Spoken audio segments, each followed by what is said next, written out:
Coaches and players, today we're going to go over the 5-out circle motion offense. In the 5-out motion offense, there will be a player up top, 2 on the wings, and 2 in the corners. When the ball gets passed to the wing, player 1 will make what is called a slash cut to around or just below the elbow area. The player on the wing, player 3, will butt cut to the basket, coming right off player 1. Player 1 is not screening for player 3. Player 1 will set a screen for player 4 that is in the corner, making an L cut to the top. 3 will then fill to the corner and 1 will fill to the wing.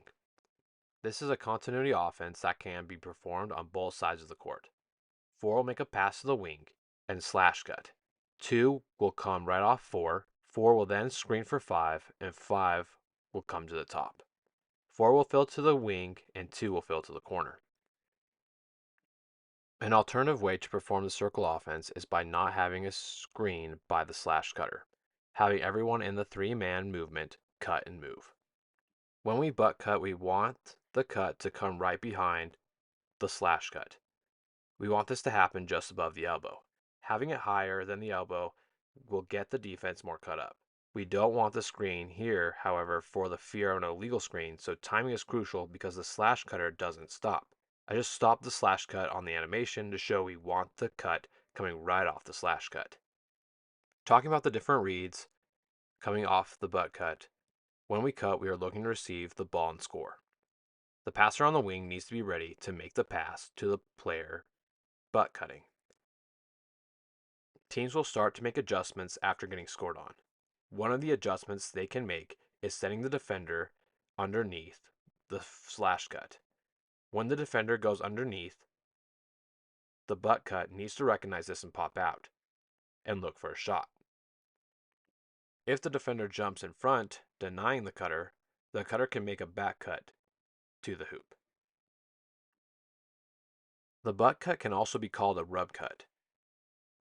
Coming off the rub cut, especially if you have a center or forward coming off, can also be a great opportunity to post up at the basket. Now let's talk about the slash cut. The slash cut needs to identify where their defender is at all times. If their defender stays between them and the basket and doesn't help stop the rub cut, they will follow the continuity and go to the wing.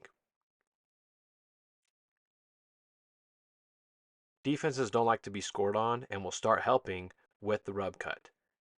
They will prevent the cut by being on top, blocking the cut. When this happens, it's the perfect time for the slash cutter, player 1, to cut straight to the basket. The slash cutter needs to make sure to watch and see what their defender does to notice when to dive to the hoop. If 1 doesn't receive the ball, 3 fills to the top, 4 fills to the wing, and 1 will go to the corner. Now we'll talk about the player in the corner, the riser. The riser will make an L cut to help set up their defender to come off the screen. If their defender gets caught up, they will need to be ready to take an open shot or drive to score the basketball. If the riser doesn't have an open shot or doesn't have an advantage to go score the basketball, the riser can continue the offense if those options aren't available. Another defensive adjustment that can be made is if the defense starts denying passes. When the defense starts denying passes, we will back cut. If we can make the back cut pass and score, great. If not, 1 will fill to the top, 3 will fill to the wing, and 5 will fill to the corner. When we get denied on the wing, we back cut and go to the rim. If we get the pass for a score, great. If not, we have 2 fill to the wing and 4 go to the corner. Now let's talk about dribble ads. When we dribble at a player, we will have them back cut to the basket. This allows for constant movement in the offense and is another good way to relieve pressure. To keep it simple in the circle offense, you can have everyone back cut when they're dribbled at. So every time someone dribbles at a player, they back cut. If you like to be more advanced or have it be a call you can make as a coach, a player can dribble at and have the first player back cut, and the second player receive a dribble handoff. Now let's talk about ball screens. My favorite ball screen in this offense is from the corner to the opposite wing. Player 5 coming from the corner will ball screen for player 2. This is a great time to ball screen because it makes the defense chase from the corner to the opposite wing. It's also a great time to ball screen because we have action going on the backside, occupying the help side defense. Whenever a ball screen occurs, we are trying to come off the screen and go score the basketball. If you have a free lane to the basket, go score it.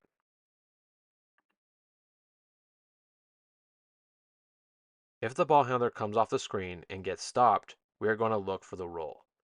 When coming off the ball screen, we need to read the player guarding 3 in the corner to see if they tag and help the roller or stay guarding the corner.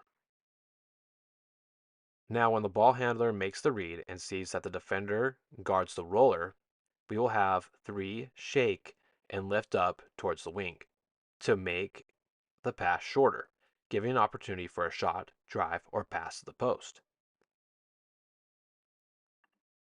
When coming off a ball screen, a lot of the times there is going to be an off-ball defender coming to help.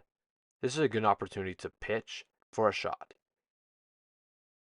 It can also be a good opportunity to make a gator pass, where you can make a pass to the opposite side and the opposite wing passes the ball to the roller.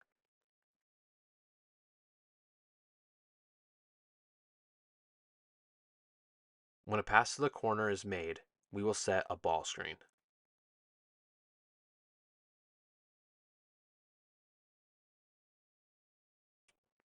A lot of the time, players will start pitching into the paint to help stop cuts, leaving the corner player open.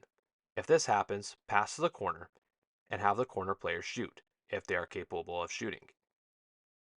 If we don't have a shooter in the corner, we can have the corner player set a step-up screen.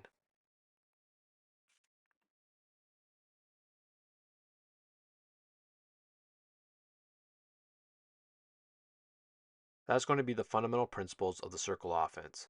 As you watch, you might have noticed that every player plays every spot, making this a great offense to learn guard and big skills. This offense as well is exceptional because you can designate players to do different movements in basketball, like having your 5 being the designated screener and or only have your point guard coming off ball screens. Coaches and players, I appreciate you watching the video. I get asked the best way to find my videos again for reference. If you want to come back and reference a video or reference other content, you're going to want to hit the subscribe button so you can easily get back to the channel and see the new content that comes out. As well, you can also like the video and it will show up on your liked playlist in your YouTube account settings. Your YouTube account information can be found by hitting your profile picture or the letter of your name if you don't have a picture put up. If you have any questions, feel free to comment below and keep loving basketball and have a good one.